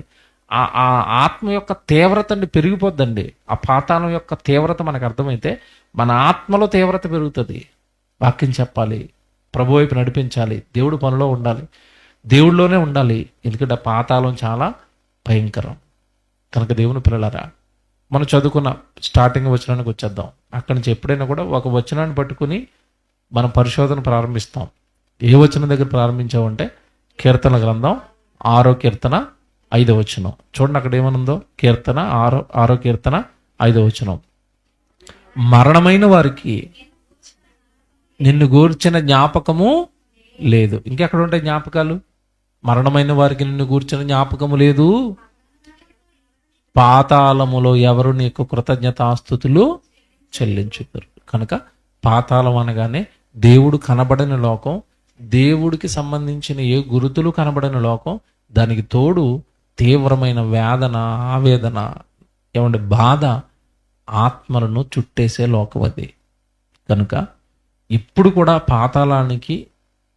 పాతాళానికి సంబంధించిన జ్ఞానం మనకు అర్థమైతే ఆ లోకానికి ఎవరిని వెళ్ళనివ్వకుండా కాపాడగలిగిన బాధ్యత మనకి ఏర్పడుతుంది.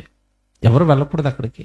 ఎందుకంటేనండి, ఒక్కసారి వెళితే మనకు తెలుసు వెళ్ళటమే తప్ప అక్కడి నుంచి తిరిగి వచ్చే మార్గం అనేది లేదు. వన్ వే వెళ్ళటమే తప్ప రావటం అనేది లేదు. 1000 సంవత్సరాల నుంచి కాలుతున్నాడు ధనవంతుడు బైబిల్లో పడి. వాడి వేదన ఒకసారి ఆలోచించండి, వాడి బాధ ఒకసారి ఆలోచించండి. నిజంగా నేను ఇప్పుడు పలుకుతున్న మాటలు కూడా వాడి మనసులోవే. వాడు ఏమన్నాడు ఆ లోకానికి వెళ్ళిపోయిన తర్వాత? ప్లీజ్ అండి, నేను ఎలాగో తప్పించుకోలేని అంటున్నారు కదా, నాకు భూమి మీద 5 సహోదరులు ఉన్నారు, వాళ్ళు నాకులాగే బతుకుతున్నారు, వాళ్ళు ఇక్కడికే వస్తారు కనుక ప్లీజ్ కొంచెం లాజర్ని వాళ్ళ దగ్గరికి పంపించండి, లోకం ఒకటి ఉందని చెప్పండి అన్నాడు. ఎందుకు భూమి మీద ఉన్న వాళ్ళ కోసం ఆలోచిస్తున్నాడు చెప్పండి వాడు? అంటే నా వాళ్ళు కూడా ఇక్కడికి రాకూడదని కోరుకుంటున్నాడు అంటే అది ఎంత తీవ్రమైన లోకము, ఎంత తీవ్రమైన బాధ, వేదన మీరు ఆలోచించండి. పాతాళం అనేసరికి అండి చాలా కామెడీగా తీసుకుంటున్నారు. పాతాళం అనేసరికి చిన్నదిగా తీసుకుంటున్నారు. పోతాం అండి.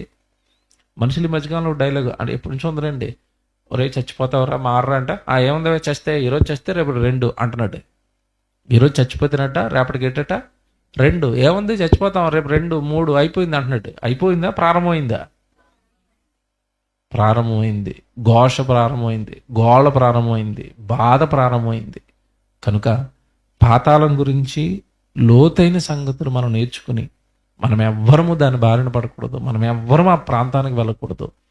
భక్తిగా, భయంగా దేవుడిని అంటిపెట్టుకుని దేవుడు బ్రతకమన్నట్టుగా వాక్యానుసారంగా బ్రతుకుతూ సత్యవాక్యాన్ని ఇలాగే ప్రతి వారం నేర్చుకుంటూ ప్రకటించే పని, సేవా భారం మన దగ్గర బాగుంది, సేవ పని మన దగ్గర ఉంది కనుక ఆ పనిలో మనం అందరం పాలుభాగస్తులం అవుతూ సువార్త ప్రకటనలో ముందుకు సాగాలి. అలా సాగితేనే మనము ఆ పాతాళం అనే భయంకరమైన లోకం నుండి మనల్ని మనం తప్పించు